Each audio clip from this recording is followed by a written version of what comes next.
Hello everyone, I am Swati and welcome to the Python for data science series.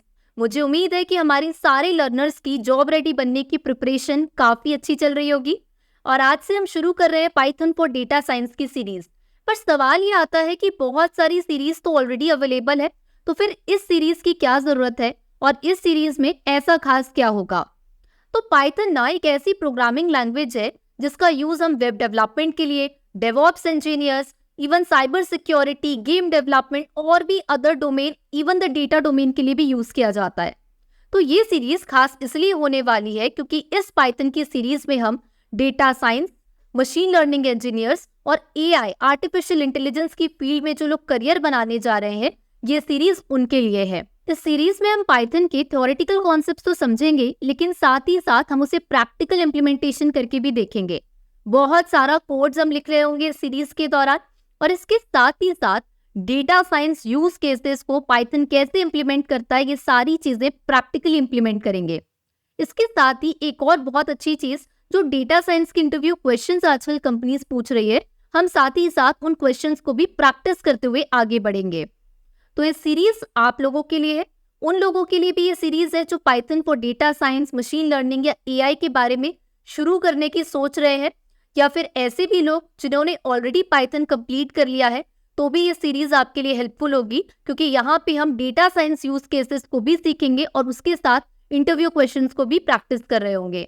अब सवाल ये आता है कि आखिर एआई, मशीन लर्निंग और डेटा साइंस के लिए पाइथन हम क्यों सिखा रहे हैं। मुझे लगता है कि जब हम अपने करियर की शुरुआत करने के बारे में सोच रहे हो या फिर अपने करियर को स्विच करने के बारे में सोच रहे हो, तो तीन चीजों के बारे में हमें जरूर सोचना चाहिए। सबसे पहली चीज कि कौन सा ऐसा जॉब रोल है जिसकी नीड और डिमांड मार्केट में बहुत ज्यादा है, क्योंकि हमें वही स्किल सीखना है जिसके बेसिस पे हमें एक अच्छा जॉब मिल पाए। दूसरी चीज कि क्या ये जो जॉब रोल है ये आगे आने वाले सालों में भी ग्रो करेगा। और तीसरी चीज कि क्या इस जॉब रोल के लिए मेरा खुद का पर्सनल इंटरेस्ट है या नहीं है। इसी के अकॉर्डिंग हमें अपना डिसीजन लेना चाहिए। ये series specifically Python for data science, machine learning engineers और एआई के लिए इसलिए है क्योंकि ये तीनों ही जॉब रोल्स बहुत ज्यादा ग्रोइंग है और डिमांडिंग है। अगर हम बात करें इंडिया स्किल्स रिपोर्ट की भी, तो उसमें ये कहा गया है 63 to 70% जो डिमांड सप्लाई का प्रॉब्लम है इंडिया में, that is for the role of a data scientist, data architect and for the machine learning engineers. तो अब हमें जरूरत है कि अपने स्किल सेट को स्ट्रॉन्ग बनाने की, ताकि इस ग्रोइंग और कम्पिटिटिव मार्केट में भी हम अपना जॉब जो है वो सही तरीके से सिक्योर कर पाए। इसलिए यहाँ पे हम पाइथन की सीरीज को शुरू कर रहे हैं फॉर डेटा साइंस के ऑब्जेक्टिव के पर्पज से। अब यहाँ पे सीरीज में जैसा कि मैंने बताया, हम बेसिक बिगिनर लेवल से सारी चीजों को शुरू करेंगे और इससे धीरे धीरे करके अपने लेवल को ग्रेजुअली अप करते हुए एडवांस लेवल तक लेकर जा रहे होंगे। अगर मैं बात करूं स्पेसिफिकली एआई की, तो उसमें डेटा साइंस एक बहुत बड़ा पार्ट है, क्योंकि हर दिन इतना लार्ज अमाउंट ऑफ डेटा जो है वो प्रोड्यूस हो रहा है, उसे मैनेज करना काफी इंपॉर्टेंट है, इसलिए डेटा साइंस सबसे ज्यादा इंपॉर्टेंट है। और अब बात करें डेटा साइंस में पाइथन क्यों सबसे ज्यादा इंपॉर्टेंट है, तो पाइथन ना एक फाउंडेशन की तरह है। जैसे हम कोई बिल्डिंग बनाते हैं तो उसकी फाउंडेशन स्ट्रांग होनी चाहिए, ठीक इसी तरीके से अगर हम डेटा साइंस पढ़ रहे हैं तो पाइथन एक फाउंडेशन है जो आपकी बहुत स्ट्रांग होनी चाहिए, तभी हम उसके ऊपर machine learning, deep learning, NLP, computer vision जैसे जो अलग अलग लेयर्स हैं वो अच्छे से डेवलप कर पाएंगे। तो शुरू करने वाले हैं हम पाइथन की डेटा साइंस सीरीज को आज से, और मैं ये बताना चाहूंगी सभी लोगों को कि इस सीरीज के लिए कोई भी प्री रिक्विजिट्स की पहले से आवश्यकता नहीं है। अगर आप ऐसे लर्नर हैं जिसने आज तक पाइथन की एक भी लाइन ऑफ कोड नहीं लिखी है, तो भी आपको घबराना नहीं है। हम यहाँ पे सारी चीजों को बेसिक लेवल से शुरू कर रहे हैं। चलिए अब बात कर लेते हैं कि इस पूरी सीरीज को कंप्लीट करने के बाद आपको क्या रिजल्ट देखने के लिए मिल सकते हैं। तो अगर पूरी ईमानदारी के साथ आप इस सीरीज को कंप्लीट करते हैं, तो मुझे पूरा भरोसा है कि इस सीरीज को कंप्लीट करने के बाद आप पाइथन के बहुत सारे कोड्स खुद से लिख पा रहे होंगे, आप बहुत सारे डेटा साइंस के कॉन्सेप्ट को समझ चुके होंगे, और पूरी शिद्दत से अगर इस सीरीज को कंप्लीट करते हैं तो मुझे पूरा विश्वास है कि आपके अंदर भी कॉन्फिडेंस लेवल जरूर बढ़ेगा कि हाँ, मैंने कुछ ऐसा स्किल सेट एक्वायर किया है जिसपे अब मुझे खुद भरोसा है, क्योंकि मैं खुद से सारी चीजों को सॉल्व कर पा रहा हूँ या सॉल्व कर पा रही हूँ। तो चलिए पूरी ईमानदारी और मेहनत के साथ आप और मैं मिलकर शुरुआत करते हैं पाइथन फॉर डेटा साइंस की सीरीज की। तो इस सीरीज को शुरू करने से पहले एक और बहुत ही इंपॉर्टेंट चीज, मैं नहीं चाहती कि हमारे किसी भी लर्नर का थोड़ा सा भी टाइम वेस्ट हो, क्योंकि जब हम ऑलरेडी तैयारी कर रहे होते हैं तो हमारे लिए हमारा एक एक मिनट भी कीमती होता है। तो जिसके पहले कि हम कोई भी सीरीज को फॉलो करें, उसके लिए हमारे पास प्रॉपर नोट्स अवेलेबल होना चाहिए, हमारे पास डेटा सेट अवेलेबल होना चाहिए, और हमारे पास जितनी भी कोड रिलेटेड फाइल्स होती हैं वो सारी चीजें हमारे पास एक जगह अवेलेबल होना चाहिए। इसलिए मैं सबसे पहले आप लोगों को बताऊंगी कि आप लोग जब इस मेरी पाइथन की सीरीज को फॉलो करेंगे तो हर दिन हर जो लेक्चर्स आपके होंगे उसका नोट्स और कोड्स या फिर जो भी आपकी फाइल्स है वो आपको कहाँ पे मिलेगी। तो इसके लिए आपको सिंपल सा द आई स्किल की वेबसाइट पे जाना है। आप गूगल पे जाएंगे और वहां पे जाके लिखेंगे theiskill.com, तो आपको यहाँ पे द आई स्किल की जो वेबसाइट है वो सबसे पहले मिल जाएगी। यहाँ पे आपकी वेबसाइट ओपन हो चुकी है। इसके बाद हम यहाँ पे देख सकते हैं टॉप में एक्सप्लोर कोर्सेज का आपको ऑप्शन मिलेगा। हम जाके क्लिक करेंगे एक्सप्लोर कोर्सेज में, और यहाँ पे कई कई सारे कोर्सेज अवेलेबल हैं जहाँ पे हम यहाँ पे देख सकते हैं। अब यहाँ पे आपको एक ऑप्शन मिलेगा ऑल कैटेगरीज करके, यहाँ पे हियर यू कैन सी। तो यहाँ पे हम जाएंगे और ड्रॉप डाउन में हम सेलेक्ट कर सकते हैं कि हमें फ्री कैटेगरी का कोर्स चाहिए, तो हम यहाँ पे फ्री कैटेगरी को सिलेक्ट करेंगे। इसके बाद हम यहाँ देख सकते हैं कि फ्री कैटेगरी के हमारे पास कोर्सेज दिखने लग गए, जिसमें से हमें जाना है फ्री डेटा साइंस कोर्स में। अब यहाँ पे आपको ऑप्शन मिल जाएगा फ्री डेटा साइंस कोर्स का। हम इस कोर्स को जाके ओपन करेंगे। जैसे ही हम यहाँ इस कोर्स को ओपन करेंगे, आपको यहाँ पे ऑप्शन दिख जाएगा डाउनलोड ब्रोशर का और एनरोल नाउ का। तो आप यहाँ से ब्रोशर भी डाउनलोड कर सकते हैं। अब सबसे पहला स्टेप होगा हमारे लिए एनरोल नाउ का। तो हम यहाँ जाएंगे, एनरोल नाउ पे हम जैसे ही क्लिक करेंगे कुछ इस तरीके से हमें यहाँ पे पेज जो है वो देखने के लिए मिलेगा।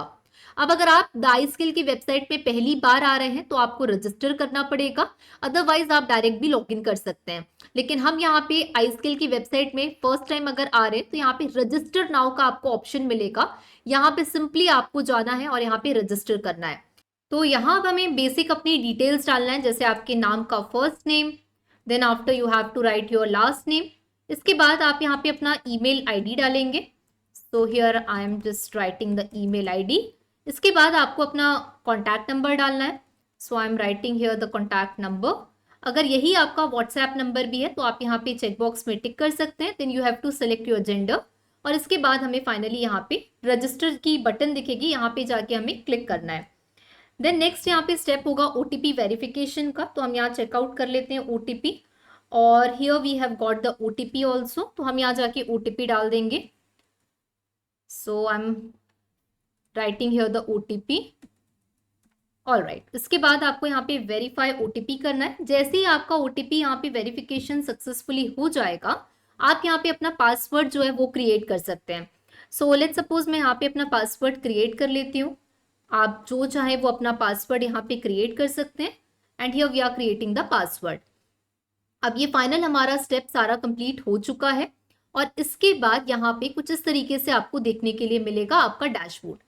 अब यहाँ पे हम जाएंगे एक्सप्लोर कोर्सेज में, और यहाँ जाके हम यहाँ पे फ्री कोर्स जो है इसमें हम एनरोल करेंगे।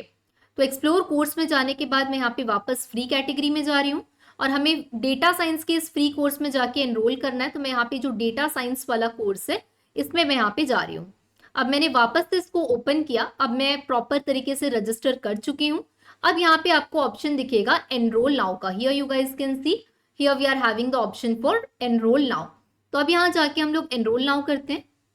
अब इसके बाद इस कोर्स को पढ़ने के लिए कंप्लीटली फ्री है, कुछ भी आपको अमाउंट नहीं देना है, 0 रुपीज है। अब इसके बाद सिंपल यहाँ पे आपको एनरोल नाउ का यहाँ पे एक बटन दिखेगा, नीचे स्क्रॉल करना है, एनरोल नाउ की बटन पे जाके सिंपली क्लिक करना है। बहुत आसान सा प्रोसेस है ये। जैसे ही आप यहाँ पे कोर्स में एनरोल कर लेंगे, अभी हमारा कोई प्रीमियम कोर्स नहीं इसलिए यहाँ खाली दिखा रहा है।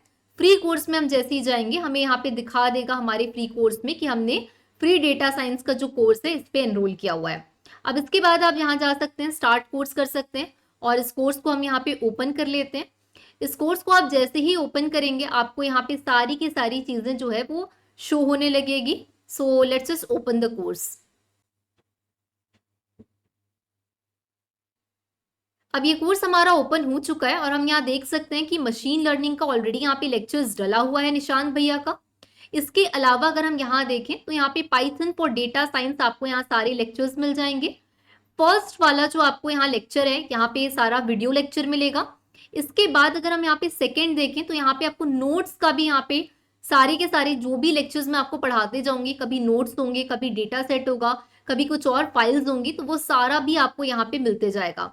इसके साथ ही आप लोग यहाँ देख सकते हैं कोई डाउनलोड का ऑप्शन है, तो आप यहाँ पे इस नोट्स को डाउनलोड करके भी रख सकते हैं ताकि इन फ्यूचर जब भी आपको जरूरत पड़े आप इन नोट्स की हेल्प ले पाए। तो यहाँ तक मुझे उम्मीद है कि आपको समझ में आया होगा नोट्स कैसे आपको लेना है। हर एक दिन के जो लेक्चर्स यहाँ पे होंगे सारे के सारे लेक्चर्स का आपको नोट्स इसी तरीके से अवेलेबल हो जाएगा। तो फ्री कोर्स में इस तरीके से आपको एनरोल करना था। चलिए अब शुरुआत करते हैं हमारे लेक्चर 1 के टॉपिक्स के साथ। तो आज की क्लास में हम ये सारे टॉपिक्स कवर करने वाले हैं। प्रोग्रामिंग, मशीन, ट्रांसलेटर, पाइथन ही क्यों इतने सारे लैंग्वेजेस में चुना गया डेटा साइंस के लिए, आईडीई क्या होता है, कितने टाइप्स के आईडीई होते हैं पाइथन में, जुपिटर नोटबुक क्या वर्क करता है, एनाकोंडा नेविगेटर और इसको इंस्टॉल कैसे करना है ये भी हम लोग देखेंगे। क्योंकि जो ओल्ड वर्जन था एनाकोंडा नेविगेटर का उसमें कुछ चेंजेस थे, लेकिन जो अभी नया वर्जन आया है इसमें कुछ अपडेटेड चीजें भी ऐड हुई है। तो क्या क्या अपडेटेड फीचर्स ऐड हुए हैं नया एनाकोंडा नेविगेटर पे, तो इसको हम लोग इंस्टॉल करके भी देखेंगे। इसके साथ ही हम लोग यहाँ पे जुपिटर नोटबुक में नए जो फीचर्स ऐड ऑन हुए हैं वो चेकआउट करेंगे, अपना पहला पाइथन का कोड लिखेंगे, कुछ क्वेश्चंस प्रैक्टिस करेंगे और डेटा क्यूरियस माइंड जैसा कि मैंने आप लोगों को प्रॉमिस किया है कि हम हमेशा इस चीज़ को डिस्कस करेंगे। हम सिर्फ थ्योरेटिकल चीज़ों तक बंध के नहीं रहेंगे, हर चीज़ का हमें प्रैक्टिकल इम्प्लीमेंटेशन पता होना चाहिए। और मुझे खुशी होती है जब बहुत सारे लर्नर्स का मुझे मेल भी रिसीव हुआ कि डेटा क्यूरियस माइंड में जो चीज़ें उनको पता चली थी, जो उन्होंने जाके इंटरव्यूअर को समझाई, and that thing really help them in their interviews. तो इसको भी हम लोग कवर करते हुए आगे बढ़ेंगे। सो आज जो हमें सबसे पहले कवर करना है वो ये है कि what a data scientist do, right. तो अगर हम लोग यहाँ पे पाइथन को पढ़ रहे हैं डेटा साइंटिस्ट या कोई और डेटा ड्रिवन प्रोफाइल में जाने के लिए, तो स्पेसिफिकली हमें पता होना चाहिए कि क्या काम करते हैं डेटा साइंटिस्ट कंपनी में अंदर जाने के बाद। तो सबसे पहले ना जब भी हम लोग किसी कंपनी में जाते हैं तो वहां पे फॉलो होता है एक लाइफ साइकिल, डेटा साइंस की लाइफ साइकिल। जैसे फॉर एग्जांपल कोई भी एक कंपनी है तो उसके अलग अलग डिपार्टमेंट होते हैं। जैसे मार्केटिंग डिपार्टमेंट अलग होगा, प्रोडक्ट डिपार्टमेंट अलग होगा, कंपनी में ऑपरेशंस अलग होगा, कस्टमर सेंट्रिक डिपार्टमेंट अलग होगा, कस्टमर सर्विस से रिलेटेड। तो एक डेटा साइंटिस्ट ना किसी भी डिपार्टमेंट में वर्क कर सकता है, लेकिन जहाँ पे भी या कंपनीज भी अलग अलग हो सकती है। एक डेटा साइंटिस्ट हेल्थटेक की कंपनी में काम कर रहा है तो वही डेटा साइंटिस्ट हो सकता है कि फिनेंस की कंपनी में भी काम कर रहा हो। तो कहीं पे भी आप चले जाओ, कोई भी कंपनी हो या कोई भी डिपार्टमेंट हो, वहां पे एक चीज फॉलो होती है जिसको हम लोग बोलते हैं डेटा साइंस की लाइफ साइकिल। इस डेटा साइंस की लाइफ साइकिल में सबसे पहला जो स्टेप होता है वो होता है बिजनेस की अंडरस्टैंडिंग का। जब तक आप कोई प्रॉब्लम सॉल्व नहीं कर रहे हैं तब तक कोई ऑब्जेक्टिव नहीं होता है। तो ऐसा नहीं होता कि हमको जैसे ही कोई प्रॉब्लम मिली हम डायरेक्ट कोड करने लग गए, पहले हम उसका बिजनेस अंडरस्टैंडिंग समझते हैं। उसके बाद सेकेंड चीज होती है डेटा कलेक्शन। ये बहुत इंपॉर्टेंट पार्ट है। इवन कई सारे कंपनीज के इंटरव्यूज में ये भी कहा जाता है कि आपको एक वेबसाइट का हम लिंक दे रहे हैं, आप जाके वहां से डेटा को स्क्रैप करके दिखाइए। तो जब आप एक्चुअल रियल टाइम कंपनीज के अंदर काम करते हैं वहां पे आपको डेटा कलेक्शन, कभी कभी डेटा स्क्रैपिंग, ये सारी चीजें वहां पे यूज होती है। तो डेटा कलेक्शन पे भी डेटा साइंटिस्ट का बहुत इंपॉर्टेंट काम होता है। अब जब आपके पास डेटा कलेक्ट हो गया, अब उस डेटा को सही तरीके से क्लीन करना, क्योंकि सबसे बड़ा चैलेंज ना डेटा साइंटिस्ट के लिए कंपनी के अंदर यही होता है कि वो अपने समय का ज्यादातर समय देते हैं, डिवोट करते हैं डेटा को प्रिपेयर करने के लिए, क्योंकि बहुत मेसी डेटा आपको कंपनी के अंदर मिलता है। अब उस डेटा को सही तरीके से क्लियर करना, क्योंकि जब तक आप डेटा सही तरीके से क्लीन नहीं कर पा रहे हैं, आप उससे कोई भी इंसाइट्स या कोई भी मशीन लर्निंग का मॉडल बनाएंगे आपको एक्यूरेसी नहीं मिलेगी। तो यहाँ पे डेटा प्रिपरेशन एक बहुत इंपॉर्टेंट पार्ट है। अब जैसे ही आपने डेटा को प्रिपेयर कर लिया, इसके बाद हम इससे इंसाइट्स निकालना शुरू करते हैं। जैसे फॉर एग्जाम्पल एक कंपनी है अमेजोन, हम सब इसके बारे में जानते हैं। अब जब हम अमेजोन की बात करते हैं ना, तो अमेजोन में लेट्स सपोज अगर हमें इनसाइट्स निकालने हैं, बहुत सारा डेटा गैदर हो चुका है। अब हमें ये निकालना है कि कौन सी ऐसी जगह थी, कौन सी ऐसी सिटी थी जहाँ पे सबसे ज्यादा सेल्स हुआ, कौन सा ऐसा प्रोडक्ट था जो सबसे ज्यादा बिका, कौन सा ऐसा एज ग्रुप है जो सबसे कम शॉपिंग करता है। तो ये सारे डेटा से इनसाइट्स निकालते हैं हम लोग ईडीए के थ्रू। तो ये जो स्टेप नंबर 3, 4 है आपका, ये ज्यादातर कंपनीज में डेटा एनालिस्ट भी इस काम को परफॉर्म करते हैं। अब इसके बाद आप मूव करते हैं 5th स्टेप में, जो कि होता है मॉडल बिल्डिंग। अब यहाँ पे डिफरेंट डिफरेंट एल्गोरिदम्स होते हैं, मशीन लर्निंग के एल्गोरिदम्स या डीप लर्निंग के एल्गोरिदम्स, जिनकी मदद से हम लोग मॉडल को बिल्ड करते हैं। अब जैसे मैं अमेज़न की अगर मैं फिलहाल बात करूँ तो अमेज़न में आपने भी ये चीज़ आज़माई होगी कि जब भी हम शॉपिंग करते हैं ना, रिकमेंडेशन हमें वहाँ पे सजेस्ट आने लगता है। जैसे फॉर एग्ज़ाम्पल मैंने जो टी-शर्ट ली है लेट्स सपोज़, तो अगली बार अगर मैं शॉपिंग करने जाऊँगी तो मुझे वहाँ पे रिकमेंडेशन में टी-शर्ट दिखाता रहेगा, राइट? तो इस तरीके से रिकमेंडेशन मॉडल्स काम करते हैं। इवन कई बार हमने ये भी देखा है कि अगर मैं अमेज़न से शॉपिंग कर रही हूँ और उसके थोड़ी देर बाद अगर मैं अपना फ़ेसबुक, इंस्टा खोल रही हूँ तो वहाँ पे भी मुझे ऐड दिखने लगता है। तो ऐसे जो मॉडल्स होते हैं, रिकमेंडेशन मॉडल, प्रेडिक्शन मॉडल्स या फिर फोरकास्टिंग मॉडल्स, इसको यहाँ पे जो मॉडलिंग हम लोग करते हैं, ये भी काम डेटा साइंटिस्ट करते हैं। अब आपने मॉडल तो बना लिया, अब हम 6 स्टेप में चलते हैं। अब आपने मॉडल तो बना लिया, लेकिन कई बार ऐसा होता है कि जब आप मॉडल को ट्रेन कर रहे थे, तब तो बड़ा अच्छा एक्यूरेसी दे रहा था आपका मॉडल, लेकिन जैसे ही आप उसको टेस्टिंग करने के लिए लाए, आपका मॉडल उतनी एक्यूरेसी दे ही नहीं रहा है। जब आप टेस्ट कर रहे थे, आप टी-शर्ट डाल रहे थे, तो टी-शर्ट दिखा रहा था, लेकिन अब आप टेस्ट कर रहे हैं, आप टी-शर्ट डाल रहे हैं, तो वो शूज़ दिखाने लग गया। Let's suppose I am giving you just an example. तो ये जो मॉडल इवैल्यूएशन होता है, ये हमारा 6 स्टेप होता है कि हम हर तरीके से परख लें अपने मॉडल को कि अब मैं जब मॉडल को ट्रेन कर चुका हूँ, अब मैं उसकी जब टेस्टिंग कर रहा हूँ, तो क्या मेरा मॉडल एक्यूरेट है या नहीं है। इसके बाद हमारा 7 स्टेप होता है, जो कि बेहद ज़रूरी स्टेप होता है, इसको बोलते हैं मॉडल डिप्लॉयमेंट। अब ये डिप्लॉयमेंट क्या होता है? तो देखो जैसे मान लो कि मैंने एक रिकमेंडेशन मॉडल बना दिया, लेकिन उसको जब यूज़ ही नहीं कर पा रहा है कोई, तो ऐसे रिकमेंडेशन मॉडल को बनाने का क्या मतलब है, राइट? अब मैं एक ऐप बना दी जो वेदर प्रिडिक्ट करके बताएगा, लेकिन उस ऐप को कोई यूज़ ही नहीं कर पा रहा है, तो क्या मतलब उस ऐप को बनाने का? तो डिप्लॉयमेंट मतलब ये होता है कि आपने जो अपना मॉडल बनाया है, उसको एक ऐसे एनवायरनमेंट में जाके स्थापित करना, जहाँ पे बाकी के जो लोग हैं, आपके मॉडल को यूज़ कर पाएँ और उसका रिज़ल्ट उनको मिल पाए। तो ये होता है मॉडल डिप्लॉयमेंट। तो जब भी हम लोग किसी कंपनी के अंदर भी काम करते हैं, जब प्रोडक्शन स्टेज में हमारा मॉडल होता है, तो उसको हम डिप्लॉय करते हैं और उसको बाकी के जो लोग होते हैं कंपनी में, लेट्स सपोज़ एक डेटा साइंटिस्ट की टीम है, जिसमें लेट्स सपोज़ 50 लोग काम कर रहे हैं। तो 50 लोग जाके उस मॉडल के साथ में डिफरेंट डिफरेंट वर्क करके देखेंगे, उसकी एक्यूरेसी को चेक करेंगे, तो मॉडल डिप्लॉयमेंट बहुत इंपॉर्टेंट स्टेप होता है। तो जब ये सारे स्टेप्स को आप कंप्लीट करते हैं, तो हम कहते हैं कि हाँ, आपको as a data scientist end to end काम आता है, राइट? अब मैम पाइथन क्यों पढ़ा रहे हो आप डेटा साइंस के लिए? तो सबसे इम्पोर्टेंट रीज़न है, हर एक स्टेप अगर आप डेटा कलेक्शन कर रहे हो ना, तो आपको डेटा कलेक्शन में भी पाइथन प्रोग्रामिंग लैंग्वेज की ज़रूरत पड़ेगी। अगर लेट्स सपोज़ आप डेटा प्रिपेयर कर रहे हो, साफ-सफाई कर रहे हो, तो भी आपको पाइथन में नमपाई, पांडास जैसी लाइब्रेरी की ज़रूरत पड़ेगी। अगर आप ईडीए कर रहे हो ना, विज़ुअलाइज़ेशन कर रहे हो, कुछ भी परफ़ॉर्म कर रहे हो, तो भी आपको पाइथन की ज़रूरत पड़ेगी। और जब आप मॉडल बिल्डिंग करते हैं, चाहे आप मशीन लर्निंग की हेल्प से मॉडल बिल्ड करें या डीप लर्निंग की हेल्प से मॉडल बिल्ड करें, आपको तब भी पाइथन में ही जाके सारे के सारा जो आपका मशीन लर्निंग, डीप लर्निंग है, वो पाइथन प्रोग्रामिंग पे ही बेस्ड होता है।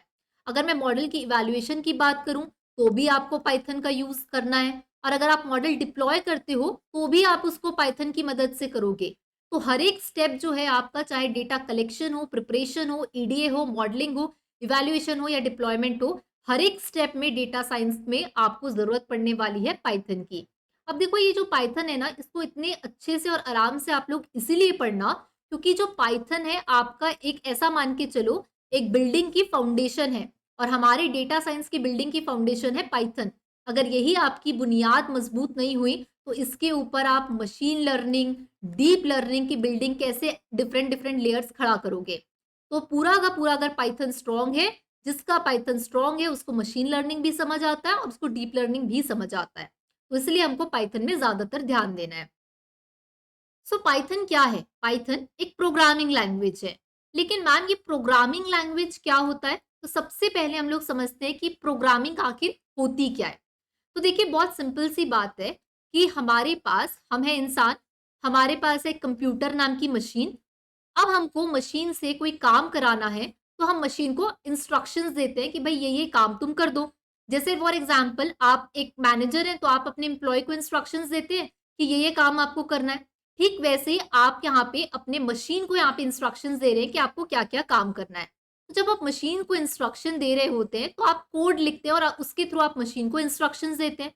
उसके बाद मशीन क्या करती है? मशीन आपको आउटपुट निकाल के देती है। अब होता क्या है दरअसल यहाँ पे कि जो मशीन है ना, इसको नहीं समझ में आती है भाषा, इंग्लिश, हिंदी, मराठी, तेलुगु, इसको हमारी भाषा इंसानों की समझ नहीं आती है। तो क्या हुआ यहाँ पे कि अब हमें तो क्या करना है, मशीन को समझाना है। तो अब कौन सी भाषा में मशीन को समझाया जाए? तो यहाँ पे प्रोग्रामिंग लैंग्वेजेस का कॉन्सेप्ट आया। पाइथन भी एक प्रोग्रामिंग लैंग्वेज है, सी, सी प्लस प्लस, जावा, ये सब कुछ प्रोग्रामिंग लैंग्वेज है। तो होता क्या है, जैसे ही हमने कोई एक सोर्स कोड लिख के दिया अपनी प्रोग्रामिंग की भाषा में, तो अब जाहिर सी बात है कंप्यूटर को ना सी, सी प्लस प्लस, जावा या पाइथन भी नहीं समझ में आता। कंप्यूटर को सिर्फ समझ में आता है 0 और 1। तो अब ऐसे में क्या करें? अब हम इंसान हैं, हमको आती है फ्रेंच, जर्मन, इंग्लिश, हिंदी, और यहाँ पे है हमारा दूसरी ओर कंप्यूटर, जिसको समझ में आता है सिर्फ 0 और 1। तो हम क्या करें? तो हमने क्या किया, हम इंसानों ने, कि हमारी जो भाषा है, हमारी जो लैंग्वेज है, हमारी जो मदर टंग है, वो है लेट्स सपोज मान लो इंग्लिश, हिंदी, लेकिन कंप्यूटर को वो समझ नहीं आ रही। तो हम इंसानों ने बनाया प्रोग्रामिंग का कॉन्सेप्ट, जहां पे हम यूज करते हैं सी, सी प्लस प्लस, जावा, पाइथन को। अब कंप्यूटर जो है ये कैसे समझे? उसको तो ना सी समझ में आएगी, ना सी प्लस प्लस, ना प्रोग्रामिंग। तो इस चीज के लिए फिर आविष्कार हुआ, उस चीज के लिए फिर इन्वेंशन हुआ इंटरप्रेटर का, कंपाइलर का, या हम कह सकते हैं ट्रांसलेटर का, जो कि क्या करता है, लेट्स सपोज मैंने पाइथन में इसको कोड लिख के दिया। अब ये जो ट्रांसलेटर है इस कोड को 0 और 1 की भाषा में बदल देगा। जैसे ये 0 और 1 की भाषा में इसको बदलेगा, तब मेरा कंप्यूटर, तब मेरा लैपटॉप समझ पाएगा कि आखिर हम क्या कहना चाह रहे हैं। ये सिंपल सा ना एक बेसिक इलेक्ट्रॉनिक्स है। 1, अगर high amount of current pass होता है मशीन से तो 1, लो अमाउंट ऑफ करंट पास होता है तो 0। तो यहाँ पे ये एक बीच का रास्ता निकाला गया कि कंप्यूटर और इंसानों के बीच की एक भाषा बनाई जाए, जिसको प्रोग्रामिंग लैंग्वेज बोला गया। अब ये प्रोग्रामिंग लैंग्वेज में बनाए गए ट्रांसलेटर्स, कंपाइलर्स, इंटरप्रेटर्स जो ये काम करते हैं कि वो जो हमारी प्रोग्रामिंग की, जो हम सी, सी प्लस प्लस या पाइथन की भाषा में जो कोड लिख के दे रहे हैं, वो कंपाइलर क्या करता है, बदल देता है कंप्यूटर की भाषा में 0 और 1 में। अब बात करते हैं थोड़ा सा डिटेल में कि ये कंपाइलर मैम आखिर क्या होता है। तो यहाँ पे कंपाइलर क्या होता है, मैंने बहुत आसान शब्दों में आपके लिए यहाँ पे इंग्लिश लैंग्वेज में सब कुछ लिखा है, ताकि हमको कोई भी फैंसी चीज ऐसी ना आ जाए जिसके कारण हमारे कॉन्सेप्ट को कोई समझने में दिक्कत हो पाए। तो कंपाइलर ना क्या होता है, एक सॉफ्टवेयर होता है जो कि सोर्स कोड जो हम लिख के देते हैं उसको मशीन कोड में बदलता है। जैसे मैंने पाइथन में कोड लिख के दिया ना, तो इस पाइथन के कोड को वो किस में बदल देगा, मशीन के कोड में, यानी कि 0 और 1 की भाषा में। तो ये जो काम करता है, ये काम करता है कंपाइलर। किसी भी programming language C, C plus plus, Java, आप किसी में भी लिखें, उसमें आपका यूज होता है किसका, कंपाइलर का। तो कंपाइलर सोर्स कोड को एक बार में पढ़ लेता है और उसको मशीन के कोड में कन्वर्ट करके दे देता है। तो ये जो आप कंपाइल करते हैं कोड को, आप बिना दोहराए बार बार इस चीज को कर सकते हैं, ये काम करता है कंपाइलर। अब कंपाइलर क्या होता है, जैसे मान लो मैंने 1000 लाइन का ना कोड लिखा, ठीक है, तो ये कंपाइलर पूरी एक साथ में 1000 लाइन को रीड करेगा और एक साथ जाके इसको एग्जीक्यूट करेगा। लेकिन मैम अगर मेरे को 1000 लाइन में ना एक एक लाइन को जाके रीड करवाना है और एक एक लाइन को मैं कन्वर्ट करना चाहता हूँ सोर्स कोड से मशीन कोड की के भाषा में, तो मैं क्या करूं, तो उस समय जो काम करता है वो काम करता है इंटरप्रेटर। कंपाइलर और इंटरप्रेटर में केवल इतना सा फर्क होता है कि कंपाइलर आपकी जो 1000 लाइन की कोड है ना, वो हजारों लाइन को एक साथ रीड करके मशीन की भाषा में कन्वर्ट कर देगा। लेकिन जो इंटरप्रेटर होता है, लेट्स सपोज आपके कोड में अगर 1000 लाइन है, तो वो एक लाइन के पास जाएगा, उसको पढ़ेगा, उसको मशीन की भाषा में बदलेगा, फिर अगली लाइन में जाएगा, उसको पढ़ेगा, फिर उसको मशीन की भाषा में बदलेगा। तो ये एक एक लाइन करके कोड को ट्रांसफॉर्म करता है, लेकिन कंपाइलर एक साथ में पूरे कोड को ट्रांसफॉर्म कर देता है। यही डिफरेंस होता है कंपाइलर और इंटरप्रेटर के बीच। तो इंटरप्रेटर भी एक सॉफ्टवेयर है जो कि सोर्स कोड को लाइन बाय लाइन पढ़कर एग्जीक्यूट करता है, लेकिन कंपाइलर एक साथ बल्क में कर लेता है एग्जीक्यूट। तो आप जब किसी प्रोग्रामिंग लैंग्वेज के इंटरप्रेटर के थ्रू कोड को रन करते हैं, तो आप एक एक लाइन को पढ़ते हैं और उसके बाद उसको तुरंत एग्जीक्यूट करवाना शुरू कर देते हैं। तो ये काम होता है बेसिकली इंटरप्रेटर का। अब इन दोनों के अगर हम लोग डिफरेंस को थोड़ा सा और डायग्राम के थ्रू देखें, तो देखो कंपाइलर एक बार में पूरा का पूरा कोड लिया, प्री प्रोसेस किया, आउटपुट दे दिया। लेकिन इंटरप्रेटर क्या करता है, एक बार में लेगा, एक लाइन लेगा, फिर काम करेगा, फिर एक लाइन पढ़ेगा, फिर काम करेगा। तो जहां पे हमको लाइन बाय लाइन काम करना होता है वहां हम इंटरप्रेटर यूज करते हैं, लेकिन जहां पे हमको पूरा का पूरा फटाफट एग्जीक्यूट कराना है एक साथ, तो वहां पे हम लोग यूज करते हैं कंपाइलर का। तो यहां से कॉन्सेप्ट आया था प्रोग्रामिंग का। अब बात करते हैं कि जब प्रोग्रामिंग की बात हो रही है, तो दुनिया में ना ऐसा कोई इंसान नहीं होगा जिसने एक बार में ही बहुत बड़ा सा कोई कॉम्प्लेक्स प्रॉब्लम सब सही लिख दिया होगा। ऐसा होता ही नहीं। गलतियां सबसे होती है, मुझसे भी होती है, आपसे भी होगी। तो यहाँ पे जब भी हम लोग कोई कोड लिखते हैं तो जाहिर सी बात है उसमें गलतियां आएंगी, एरर आएगा। अब यहाँ पे यूज होता है डीबगर। डीबगर क्या होता है? एक ऐसा टूल होता है जो डेवलपर्स को कोड की प्रॉब्लम में को ढूंढने में, अगर लेट सपोज मान लो आपने 1000 लाइन का कोड लिखा, अब इस 1000 लाइन के कोड में आ गई दिक्कत। अब तो मैं यहाँ पे भटक रही हूँ, तो अब मैं क्या करूंगी? 1000 लाइन को, हर एक लाइन को जाके पढ़ूंगी क्या? नहीं। तो डीबगर क्या करता है, वो हमको तुरंत बता देता है कि आपकी जो 891 नंबर वाली लाइन है ना, वहां पे आपका एरर है, आप कॉमा लगाना भूल गए, या जो भी आपका सिंटेक्स एरर है। तो डीबगर का इन्वेंशन इसलिए हुआ, जब भी आप कोई प्रोग्रामिंग लैंग्वेज लिखें, उसमें आपको डीबगर मदद करता है कि आपके कोड में क्या-क्या प्रॉब्लम आ रही है, वो आपको ढूँढने में और उसको फिक्स करने में आपको हेल्प करता है। तो डीबगर एक बहुत इंपॉर्टेंट चीज़ है जब भी हम लोग कोडिंग करते हैं। तो अब मेरे ख्याल से आपको समझ में आया होगा कंपाइलर, डीबगर और इंटरप्रिटर ये क्या चीज़ें होती है। अब डीबगर को समझाने के लिए मैंने यहाँ पे एक बहुत ही इंटरेस्टिंग सी इमेज रखी है। जब भी आप कोड में बग, बग मतलब क्या होता है? बेसिकली हम कहते हैं ना कीड़े या कुछ इस तरीके की चीज़ों को हम लोग बग बोलते हैं। तो वैसे ही जब आपने यहाँ पे मल्टीपल लाइन्स ऑफ कोड लिखा है, तो इसमें भी कुछ ना कुछ एरर होगा। ये सारे जो एरर आपके हैं, इसको खींच के बाहर निकालना और आपको बताना कि देखो यहाँ-यहाँ पे इस लाइन में एरर है, ये एरर है, इसको ऐसे ठीक करो। तो ये जो आपकी हेल्प करता है ना, एक आपके पूरे कोड में आके पेस्टिसाइड की तरह जो काम करता है, वो काम होता है डीबगर का। तो अगर कोई बोले कंपाइलर क्या होता है, इंटरप्रेटर और डीबगर क्या होता है, तो तीनों मुझे उम्मीद है अब आप समझा पाएँगे किसी को भी, और डिफरेंस भी तीनों का बता पाएँगे, राइट? अब यहाँ पे सवाल ये आता है कि हम पाइथन क्यों पढ़ रहे हैं डेटा साइंस के लिए? अब इतनी बात तो समझ गए कि हर स्टेप में पाइथन का यूज़ होगा, लेकिन क्यों? क्या इसका रियल टाइम एप्लीकेशन है?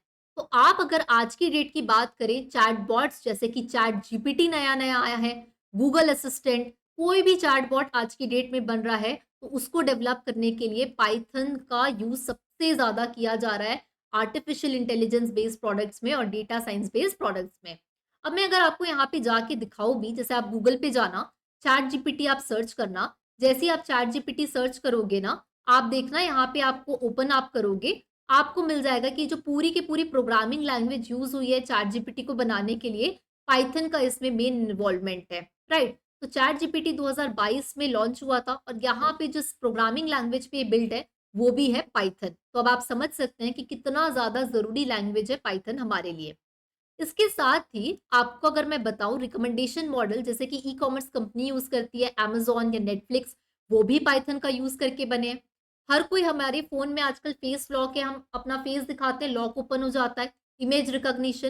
या टेस्ला की गाड़ियों की अगर हम लोग बात करें या गूगल कार्स की बात करें, जहाँ बात होती है ड्राइवरलेस कार्स की, तो वहाँ पे भी आपका facial recognition, image recognition model काम करता है, जिसमें यूज़ होता है आपका पाइथन। अगर मैं एक लेटेस्ट एग्जांपल बताऊं, तो देखो पाइथन इतना स्ट्रांग क्यों है पता है? क्योंकि सबसे इंपॉर्टेंट उसमें होती है लाइब्रेरीज। देखो जैसे कि कैलकुलेटर आया तो सोचो कितने लोगों का काम जो है वो आसान हो गया। अकाउंट्स वालों का काम आसान हो गया, हम तुरंत चुटकी में कैलकुलेट कर लेते हैं बड़ी बड़ी चीजों को। तो यहाँ पे लाइब्रेरीज जो है ना आज की डेट में एआई और डेटा साइंस के लिए, ये ठीक इस कैलकुलेटर की ही तरह है कि आपको कोई भी काम कराना हो, तो बड़ी-बड़ी कंपनीज ने बहुत अच्छी-अच्छी लाइब्रेरीज को बिल्ड किया है। आपका हर एक काम, मशीन लर्निंग की लाइब्रेरीज, पाइथन लाइब्रेरीज, ये सारी लाइब्रेरीज इतनी स्ट्रांग है कि आप इसकी मदद से अपने हर काम को करा सकते हैं। जैसे मान लो आपको मैथ्स का कोई बड़ा सा काम करवाना है, तो आप मैथ्स नाम की लाइब्रेरी यूज कर लो। अगर मान लो आपके डेटा में बहुत सारी मिसिंग वैल्यूज है, आपको उसको बेसिकली फिल आउट करना है, उसको रेक्टिफाई करना है, तो आप पांडास लाइब्रेरी की मदद कर लो। अगर आपको चार्ट बनाना है, बार ग्राफ बनाना है, पाई चार्ट बनाना है, तो आपको विजुअलाइजेशन करना चाहते हो, तो आप मैटप्लॉटलिब या सीबोर्न लाइब्रेरी की मदद ले लो। तो लाइब्रेरीज इसकी इतनी स्ट्रांग है ना, इसके कारण ही पाइथन का यूज़ ज़्यादातर किया जाता है। अब अगर मैं देखो एक इंटरेस्टिंग सी बात बताऊँ आपको, टेंसरफ्लो एक लाइब्रेरी है जिसको गूगल ने डेवलप किया है। अब आप समझ सकते हैं गूगल जैसी बड़ी कंपनीज़ भी इन सारी लाइब्रेरीज़ पे काम करती है। तो जैसे ही कोको कोला ने टेंसरफ्लो लाइब्रेरी को यूज किया, उसके मिलियंस ऑफ डॉलर सेव हो गए bye eliminating the production line printers. तो ये बहुत ज्यादा यूजफुल लाइब्रेरी है डेटा साइंस के लिए। पाइथन हेल्थ केयर के लिए यूज आती है, एआई बेस्ड चीजों के लिए। आपके फिनेंशियल एप्लीकेशन जितनी भी कंपनी देख लो, इवन अगर आप बात करूँ ना, जैसे अगर हम लोग जीमेल, लेट्स सपोज मान लो आप अपना ईमेल आईडी अपने सिस्टम पे अपने कंप्यूटर पे लॉगिन करते हैं, ठीक है। जैसे ही आपने किसी और के कंप्यूटर में लॉगिन किया, आपको तुरंत मोबाइल पे आपका नोटिफिकेशन आ जाता है, आपको मेल आ जाता है कि किसी और डिवाइस में आपका सिस्टम लॉगिन हो रहा है। क्यों आता है? क्योंकि यहाँ पे जो लाइक फ्रॉड डिटेक्शन है, रिस्क असेसमेंट है, जितने भी आपकी चीज़ें हैं, इसके लिए भी फाइनेंस बेस्ड कंपनीज़ एआई को यूज़ करती हैं। एलेक्सा का एग्ज़ाम्पल है, चाहे हम बोल क्यों ना रहे हो, डेटा अलग-अलग तरीके का होता है। डेटा कुछ डेटा होता है टेक्स्ट टाइप का डेटा, जो हम मैसेजेस करते हैं, कुछ डेटा होता है इमेज टाइप का डेटा, कुछ वीडियो का डेटा होता है, कुछ ऑडियो का डेटा होता है। तो अलग-अलग डेटा, चाहे आपको टेक्स्ट डेटा के साथ काम करना है या इमेज या वीडियो या ऑडियो, हर किसी के लिए पाइथन का यूज़ आप बहुत आसानी से कर सकते हैं और इसलिए इतनी ज़्यादा बूमिंग प्रोग्रामिंग लैंग्वेज है। अब जैसे मैंने बताया टेंसरफ्लो को गूगल ने बनाया था, तो पाइटॉर्च जैसी लाइब्रेरी जो बहुत इंपॉर्टेंट लाइब्रेरी होती है आपकी डीप लर्निंग, मशीन लर्निंग के पॉइंट ऑफ व्यू से, इसको बनाया है मेटा फेसबुक ने। अब ट्विटर जैसा जो प्लेटफ़ॉर्म आप समझ सकते हैं, इतना बड़ा प्लेटफ़ॉर्म है, वो तक यूज़ करता है पाइटॉर्च लाइब्रेरी को एनएलपी के लिए, नेचुरल लैंग्वेज प्रोसेसिंग के लिए माइक्रोसॉफ्ट यूज़ करता है। तो ये बहुत ही ज़्यादा क्रूशियल प्रोग्रामिंग लैंग्वेज है data science AI point of view के हिसाब से। अब जैसा मैंने आपको बताया लाइब्रेरीज़ के बारे में, तो लाइब्रेरीज़ एक बहुत बड़ा रीज़न है कि हम पाइथन को यूज़ करते हैं। पाइथन ईज़ी है, फ़ास्ट है, इतना जल्दी इटरेशन परफ़ॉर्म करके देती है कि इसका जो पूरा का पूरा इकोसिस्टम है बहुत वास्ट है। बहुत सारे डेटा साइंटिस्ट की कम्युनिटी इसको यूज़ करती है और ये प्रोग्रामिंग लैंग्वेज सबसे ज़्यादा आसान है। इवन 10th क्लास का मैथ्स हमारा डिफ़िकल्ट होता है, लेकिन ये इतनी आसान प्रोग्रामिंग लैंग्वेज है अगर हमको सही तरीके से समझ में आ गई तो। और दूसरी चीज़, ये प्रोग्रामिंग लैंग्वेज एब्सोल्यूटली फ्री है, कोई भी इंसान पाइथन को फ्री में जाके यूज़ कर सकता है। अब यहाँ पे एक बात आती है पाइथन की, अब मैं थोड़ा-सा अगर इसकी ब्रीफ हिस्ट्री आपको बताऊँ, तो इसको बनाने वाले कौन थे? तो 1991 में पाइथन रिलीज़ हुई थी, फर्स्ट रिलीज़ हुई थी 1991 में, जिसको क्रिएट किया है ग्यूडो वेन रॉसम ने। अब ग्यूडो वैन रॉसम, बहुत लोगों को क्या लगता है पता है, पाइथन मतलब सांप के बारे में बात हो रही होगी, ऐसा नहीं था। ग्यूडो वैन रॉसम, इन्होंने गूगल पे भी काम किया हुआ है। तो बेसिकली ये अपने समर टाइम पे, अपने विंटर टाइम का कुछ आई थिंक ब्रेक था। उस ब्रेक में ये थिंक कर रहे थे प्रोग्रामिंग लैंग्वेज पे और उस समय एक शो आता था, कॉमेडी शो आता था, मोंटी पाइथन नाम से, और वहाँ से वो शो से इंस्पायर्ड होके उन्होंने कहीं न कहीं पाइथन नाम उनके दिमाग में था और वहाँ से उन्होंने पाइथन नाम रखा। तो आप सोचिए 1991 में पाइथन पहली बार रिलीज़ हुई थी और आज की डेट में हम देख पा रहे हैं कि चैट जीपीटी जैसी जो अभी 2 साल पहले चीज़ आई है, उसमें तक पाइथन का यूज़ हुआ है, पूरा प्रोग्रामिंग पाइथन का यूज़ हुआ है। तो अब इतना लंबा समय दो 1991 से लेके आज तक ग्यूडो वैन रॉसम क्या कर रहे हैं? क्वेश्चन तो आता है ना दिमाग में। नहीं आता तो आना चाहिए, क्यूरोसिटी होना चाहिए पढ़ते टाइम। तो अभी अगर मैं जैसे बताऊँ, नवंबर 2020 में यूडो वैन रॉसम मल्टीपल कंपनीज़ के साथ काम किए हैं, पहले गूगल के साथ भी काम किए हैं, लेकिन अभी वो एक खास दर्जे पे as a distinguished engineer Microsoft के साथ में काम कर रहे हैं। यूडो वैन रॉसम माइक्रोसॉफ्ट टीम के अब पार्ट हैं और तब से लेके अब तक सोचो, जब इतना ज़्यादा डेवलपमेंट हो चुका है। देखो 1991 के टाइम पे ना डॉट कॉम का भी बूम नहीं था। वेबसाइट होती है ना www.com, तो उस समय तो उसका भी बूम नहीं था।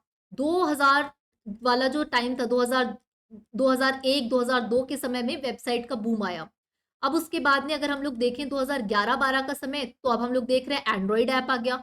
खाना मंगवाना हो या कपड़े मंगवाने हो, हर चीज़ के लिए आपके घर आ जाता है, ऐप के थ्रू आप ऑर्डर कर देते हो। तो ये जो टाइम था 11-12 का, उस समय में ऐप्स का बूम था और अभी का जो हम लोग समय देख रहे हैं 2020 के बाद का एरा, ये है बेसिकली आपका एआई का एरा।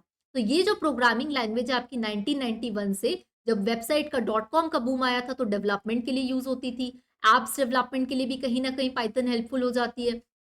और अब तो एआई के लिए सबसे ज़्यादा महत्वपूर्ण लैंग्वेज है डेटा साइंस के लिए। तो अब क्या करते हैं गूडो वैन रॉसन?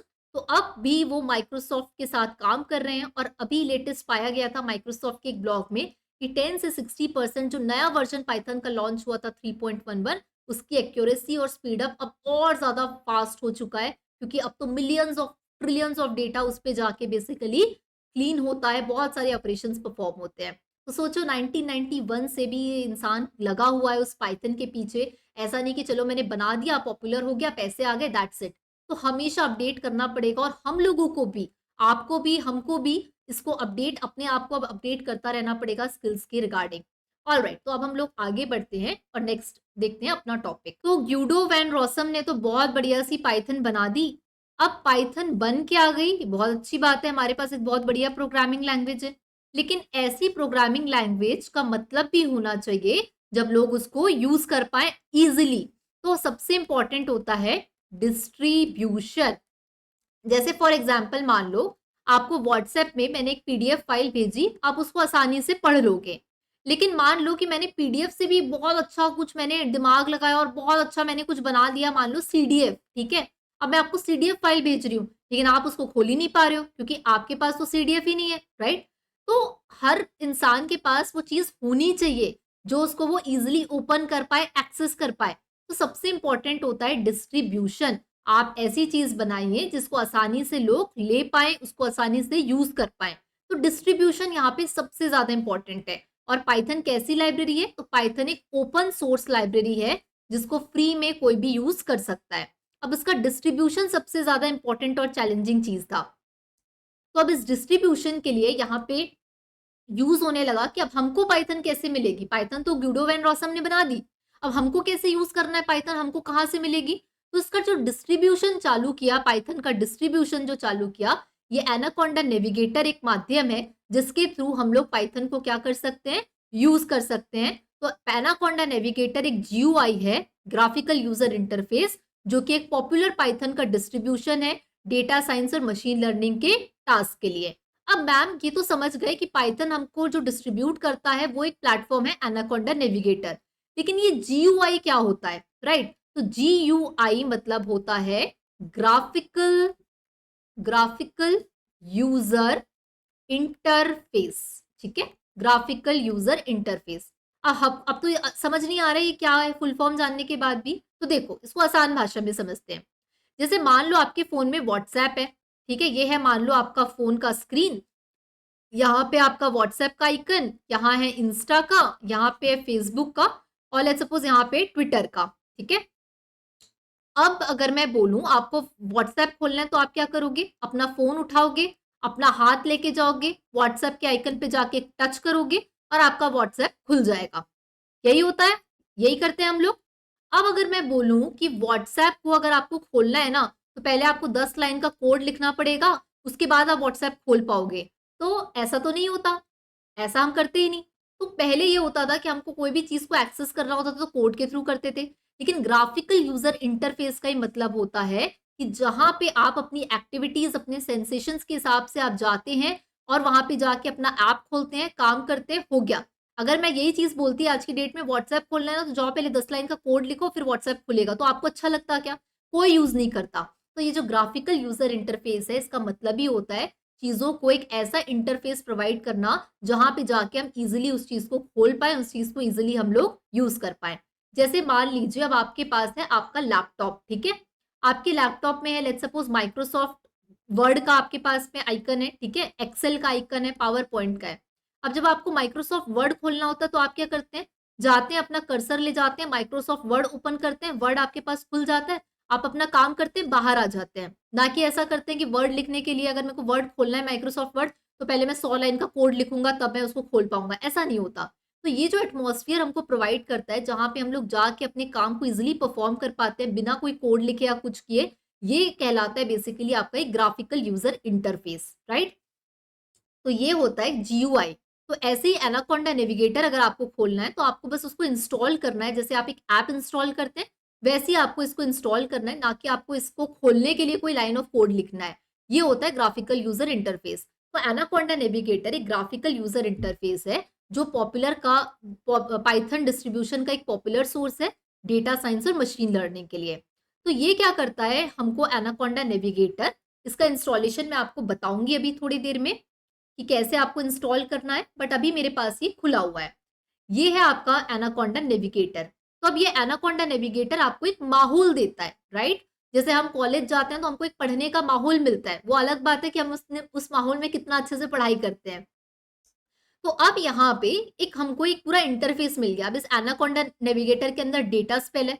अगर आपको डेटा स्पेल चाहिए तो आप इसको लॉन्च कर लो। आपको जुपिटर लैब चाहिए तो आप इसको लॉन्च कर लो। आपको जुपिटर नोटबुक चाहिए तो आप यहाँ से जुपिटर नोटबुक खोल सकते हो। अलग अलग आईडीज है यहाँ पे। अगर आपको स्पाइडर खोलना है तो स्पाइडर खोल लो, पाइचाम खोलना है पाइचाम खोल लो। तो ये एनाकोंडा नेविगेटर ने हमको एक ऐसा इकोसिस्टम, एक एनवायरमेंट बना के दिया है जहाँ सारी चीजें अवेलेबल है। आप जाइए, आपको जो चीज यूज करनी है, आपको ये यूज करना है जुपिटर नोटबुक, आप जाओ इसको इजीली जाके लॉन्च कर दो। आप जैसे ही इसको लॉन्च करोगे ये आपके ब्राउजर में जाके ओपन हो जाएगा और आपका जो भी ब्राउजर आप सेलेक्ट आपने किया होगा उस पे जाके ये इजीली, ये देखो जैसे ही मैंने इसको लॉन्च किया यहाँ पे आके मेरा गूगल क्रोम मेरा ब्राउजर है, इस पे आके मेरा ये जुपिटर नोटबुक यहाँ पे ओपन हो गया, राइट। तो ये जो चीज होती है एक माहौल देना, ये बेसिकली काम होता है एनाकोंडा नेविगेटर का। तो ये क्या करता है, easy to use interface provide करता है, बहुत सारे पैकेजेस को मैनेज करता है, एक एनवायरनमेंट हमको बेसिकली प्रोवाइड करता है। अब ये जो एनाकोंडा नेविगेटर है इसने तो माहौल दे दिया हमको, एक एनवायरनमेंट बना के दे दिया। अब इस एनवायरनमेंट के अंदर हम लोग यहाँ पे देख सकते हैं कि बहुत सारी चीजें हैं। यहाँ पे अगर आप देखो तो पहले सीएमडी है, जुपिटर लैब है, नोटबुक है, पाइचाम है। तो मैम ये सब क्या है, ये पाइचाम, जुपिटर नोटबुक, ये सब क्या होता है? अब मेरे को पाइथन यूज करना है तो मेरे को यहाँ पे क्या करना पड़ेगा, जुपिटर नोटबुक में जाना पड़ेगा और वहां पे जाके मैं पाइथन यूज करती हूँ। तो ये जो एनाकोंडा नेविगेटर है ना, इसके अंदर कई सारे पैकेजेस होते हैं और ये जो पैकेजेस होते हैं इसी को हम लोग कुछ पैकेजेस को बोलते हैं आईडीई, यानी कि इंटीग्रेटेड डेवलपमेंट एनवायरनमेंट।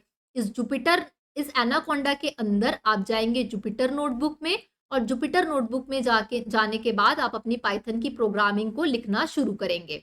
तो समझ में आ रहा है ये क्या हो रहा है? सबसे पहले आपके पास आया पाइथन प्रोग्रामिंग। अब इस पाइथन प्रोग्रामिंग को डिस्ट्रीब्यूट कौन करता है, डिस्ट्रीब्यूशन कौन करता है इसका?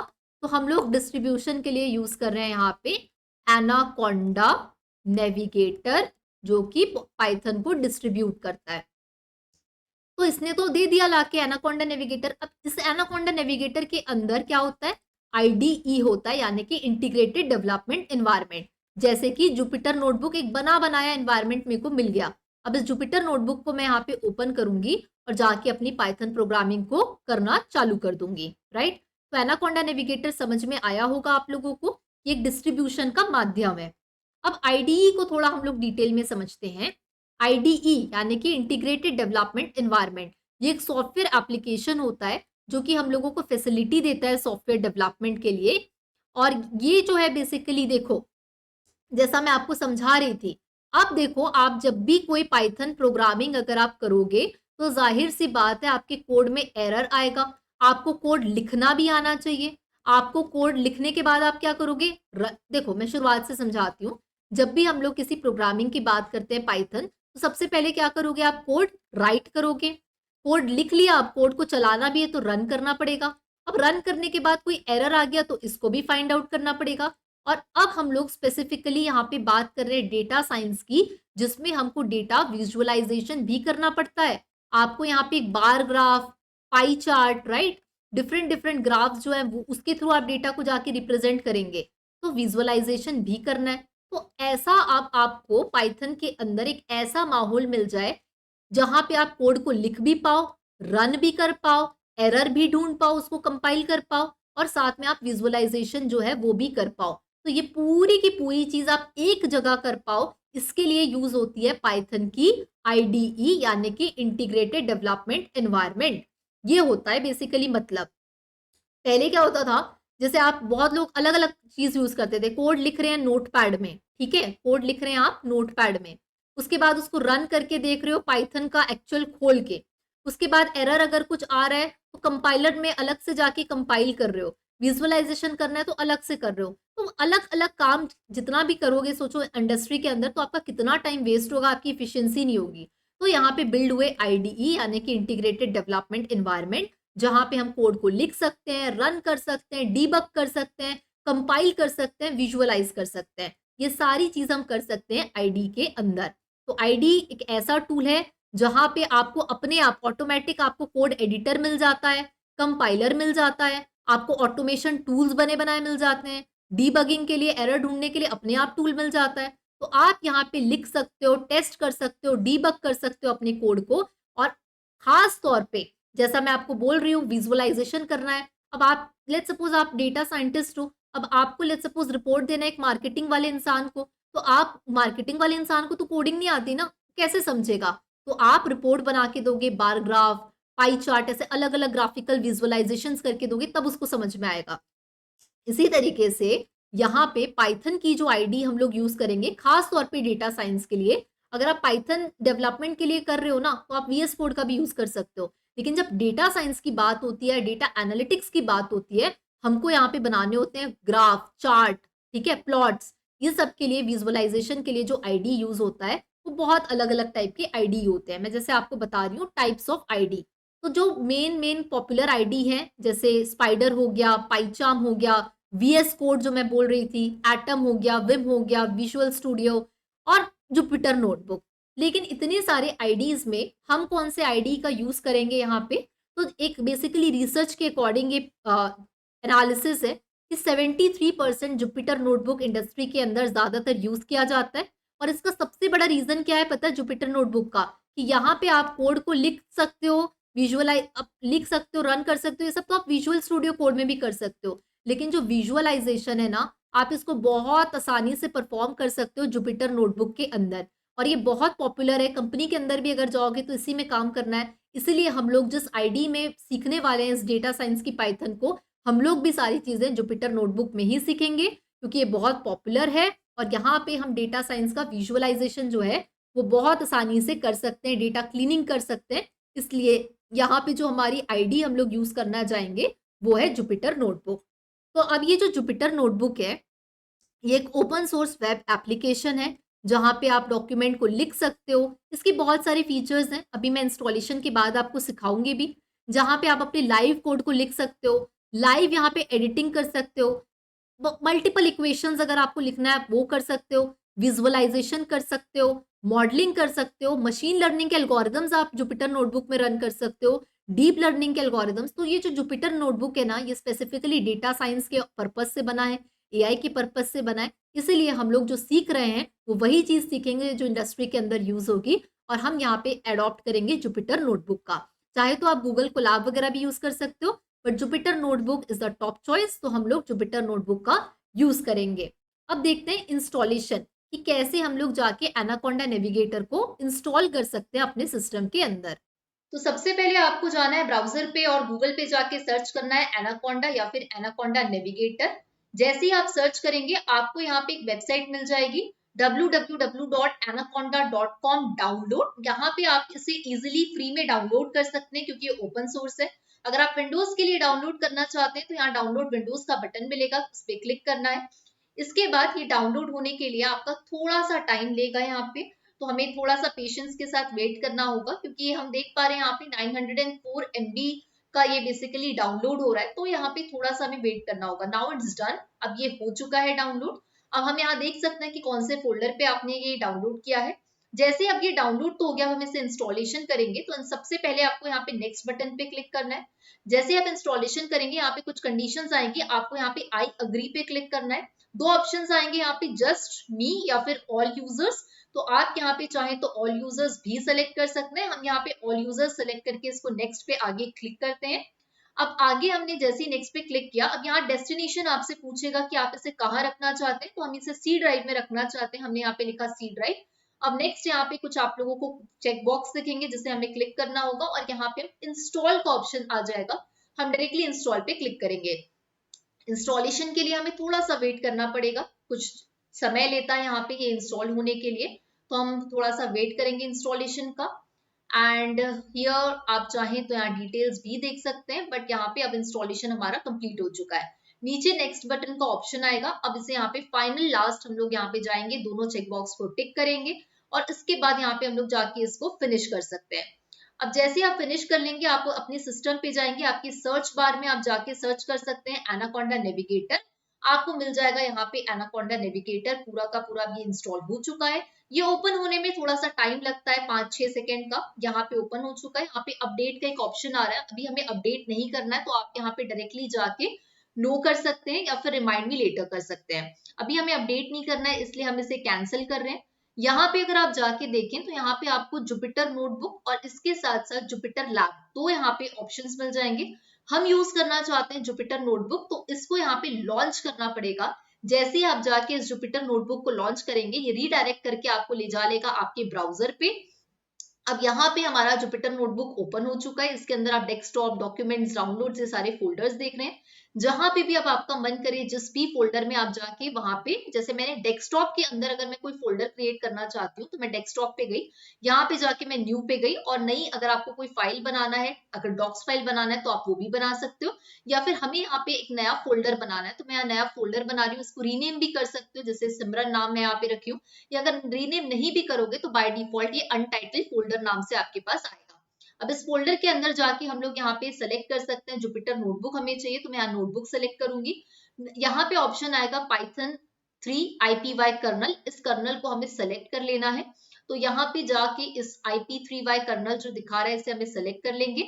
अब यहाँ पे हम बात करेंगे इंटरफेस की, तो जो पुराना वाला वर्जन था उसमें कुछ चेंजेस थे और नए वाले वर्जन में यहाँ पे कुछ और नई चीजें आपकी हमें यहाँ पे देखने मिलेगी। थोड़ा सा दोनों का इंटरफेस में थोड़ा सा यहाँ पे फर्क है। तो हम देखेंगे कि नया जो हम अभी हम नया वर्जन इंस्टॉल कर रहे हैं इसमें क्या कुछ नया है एनाकोंडा नेविगेटर की जुपिटर नोटबुक को लॉन्च करते समय। तो यहाँ पे हम देख पाएंगे कि सबसे पहले अगर मैं यहाँ पे इसका नाम रखना चाहूँ, ये जो मेरी नोटबुक है तो इसका मैं रीनेम कर सकती हूँ। अनटाइटल की जगह मैं इसको जाके यहाँ पे डेमो मैंने इसका नाम रखा। अब सबसे पहले आपको यहाँ पे मैं एक लाइन टाइप करती हूँ, जैसे this is my first class. अब यहाँ पे आप जैसे ही जाएंगे आपको 3 ऑप्शन मिलेंगे, कोड, मार्कडाउन और रॉ। तो सबसे पहले मैं मार्कडाउन क्या काम करता है ये आपको दिखाती हूँ। तो हम यहाँ पे सेलेक्ट कर लेंगे मार्कडाउन। जैसे ही मैंने मार्कडाउन को यहाँ पे सेलेक्ट किया तो आपको कोई भी कोड अगर रन करना है तो यहाँ पे आपको एक ऑप्शन मिल जाएगा रन का, या फिर आप इसे लाइक मैन्युअली भी रन कर सकते हैं यहाँ पे। और इसके साथ साथ अगर मेरे को यहाँ पे कोड करना है, this is my first class, अगर मैं प्रिंट करवाना चाहती हूँ कोड की भाषा में तो मैं यहाँ पे लिख लूंगी प्रिंट। और इसके बाद हम लोग इसके अंदर डबल इन्वर्टेड कॉमास में लिख देंगे this is my first class और मैं इसे रन करूंगी। जैसे ही मैं यहाँ पे इसे रन करूंगी हमारे पास लिख कर आ जाएगा this is my first class, print हो जाएगा। अब यहाँ पे this is my first class अगर मैं यहाँ पे रॉ सेलेक्ट करती हूँ तो हमने देखा कि कुछ भी नहीं हो रहा है, सिर्फ सेल के अंदर लिखा हुआ है this is my first class. अब बहुत सारे लोग यहाँ पे परेशान है कि हेडिंग का ऑप्शन नहीं आता, जबकि पुराने वाले में तो हेडिंग का ऑप्शन आता था। तो यहाँ पे आपको हेडिंग का ऑप्शन नहीं आता, इसका मतलब ये नहीं है कि आप हेडिंग नहीं दे सकते। किस तरीके से आप हेडिंग दे सकते हैं इस नए इंटरफेस में मैं वो भी आपको बताने वाली हूँ। तो अगर आप किसी चीज को बोल्ड हेडिंग के फॉर्मेट में लिखना चाहते हैं तो हम यहाँ पे लिखेंगे सबसे पहले this is my first class, इसको मुझे हेडिंग के फॉर्मेट में लिखना है। तो यहाँ पे मैं जाऊंगी हैश, यहाँ पे हम यूज करेंगे। तो यहाँ पे जाने के बाद मैं हैश लगाऊंगी, एक स्पेस दूंगी और इसके बाद इसको मैं सेलेक्ट करूंगी मार्कडाउन। और जैसे ही मैं यहाँ पे मार्कडाउन सेलेक्ट करके रन करूंगी ये मेरे पास आ जाएगा हेडिंग के फॉर्मेट में। अब यहाँ पे कुछ और ऑप्शंस दिए हुए हैं, अगर आपको इसको डुप्लीकेट करना चाहते हैं तो आप यहाँ पे प्लस वाले आइकन पे जाके क्लिक करते जाइए, ये डुप्लीकेट होता जाएगा। अब इसके साथ ही अगर आप सेल्स को ऊपर नीचे भी करना चाहते हैं तो यहाँ पे 2 एरोस दिए हुए हैं ऊपर जाने के लिए और नीचे आने के लिए, तो ये भी यहाँ पे वर्क कर सकता है। और मल्टीपल टाइम्स आप एक सेल को यहाँ पे प्लस प्लस करके कॉपी कर सकते हैं। अब सबसे पहले हम लोग चलते हैं इस फाइल वाले ऑप्शन पे, तो आप यहाँ पे नोटबुक को सेव कर सकते हो, आप चाहो तो यहाँ पे नोटबुक को डाउनलोड भी कर सकते हो। जैसे ही आप यहाँ पे डाउनलोड कर लेंगे तो आपको यहाँ पे डाउनलोड कंप्लीशन का आ भी जाएगा कि ये नोटबुक आपकी डाउनलोड हो गई है। अब आप इसको पेन ड्राइव में डाल के कहीं और भी किसी और सिस्टम पे भी यूज करना चाहते हो तो आप इस तरीके से डाउनलोड कर सकते हो। अब डाउनलोड हो जाने के बाद अगर मैं यहाँ पे देखूं कुछ बेसिक से ऑपरेशंस करके भी, प्रिंट 2+3 अगर मैं कर रही हूँ तो यहाँ पे 5 आ गया। अब मैं यहाँ पे जैसे एडिट पे जा रही हूँ, एडिट पे जाने के बाद हम लोग यहाँ पे सेल्स को अप ऊपर नीचे मूव कर सकते हैं। अगर मेरे को नीचे सेल चाहिए तो मैं यहाँ पे नीचे के लिए मूव सेल डाउन भी कर सकती हूँ। तो इस तरीके से वेरियस ऑप्शंस यहाँ पे अवेलेबल है एडिट के अंदर। अब हम लोग अगर यहाँ पे व्यू पे जाए और व्यू पे जाने के बाद मुझे चाहिए कि हर लाइन पे मेरा नंबर कौन सी लाइन का ये भी प्रिंट हो जाए तो वो भी शो हो जाएगा। साथ के साथ यहाँ पे आप सेटिंग्स पे जाएंगे और सेटिंग्स पे जाके आपकी थीम का एक ऑप्शन आता है, वहां अगर आप डार्क थीम सेलेक्ट करते हैं तो इस तरीके से आपका पूरा स्क्रीन का इंटरफेस जो है वो डार्क थीम पे भी कन्वर्ट हो जाएगा। तो यहाँ पे आप अपनी मर्जी के अकॉर्डिंग इसे एक्सप्लोर कर सकते हैं, रन कर सकते हैं। और Jupyter notebook is one of the best thing to start your Python programming. और ये चीज थी सारे इंस्टॉलेशन से रिलेटेड जो हमने कंप्लीट की। आई होप कि आपको समझ में आया होगा and all the very best to you for your Python learning. अब सबसे पहला जो स्टेप होता है जैसे कि लेट्स सपोज मैं यहाँ पे लिख रही हूँ, कोई भी अगर हम लोग एक हेलो वर्ल्ड का प्रोग्राम लिखते हैं, लेट्स सपोज मान लो सबसे पहला प्रोग्राम ऐसी बेसिक सा लिखा जाता है हेलो वर्ल्ड का।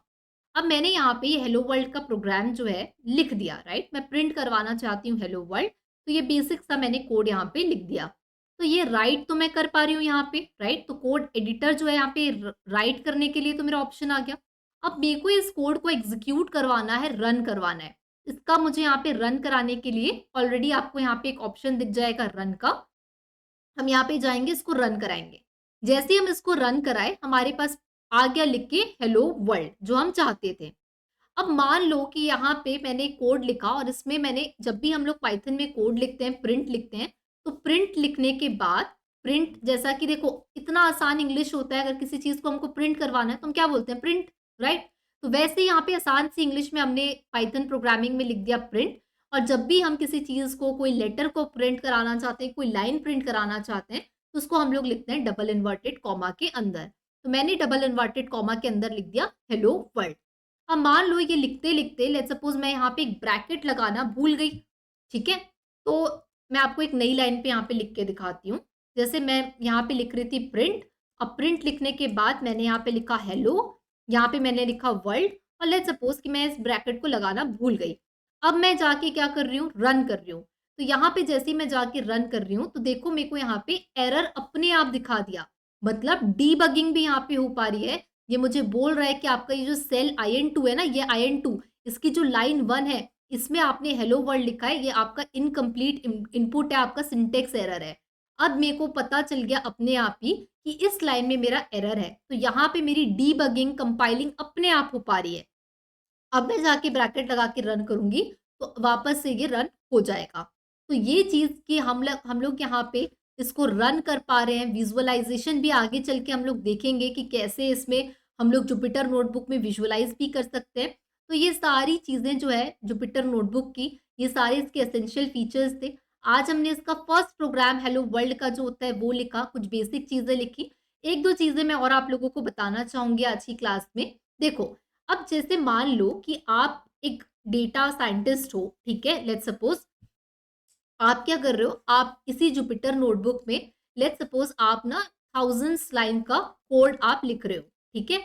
अब आप अलग अलग स्टेप लिखोगे, अलग अलग चीज को परफॉर्म करने। मान लो मैंने यहाँ पे 500 लाइंस ऑफ कोड लिखा, लेट्स सपोज डेटा को क्लीन करने के लिए। मैंने 200 लाइन ऑफ कोड लिखा, लेट्स सपोज EDA को करने के लिए, ठीक है। ऐसे अलग अलग मैंने किया। तो मैं जो जो ऑपरेशंस परफॉर्म करते जाऊंगी, अगर मैं यही फाइल जो है उठा के किसी और डेटा साइंटिस्ट को, अपने कलीग को भेजूंगी, तो उसको भी समझ में आना चाहिए कि मैंने क्या काम लिखा है। अब मैं बस कोड कोड कोड लिख दे रही हूँ, तो कैसे सामने वाला समझेगा कि आपने यहाँ पे क्या काम किया है।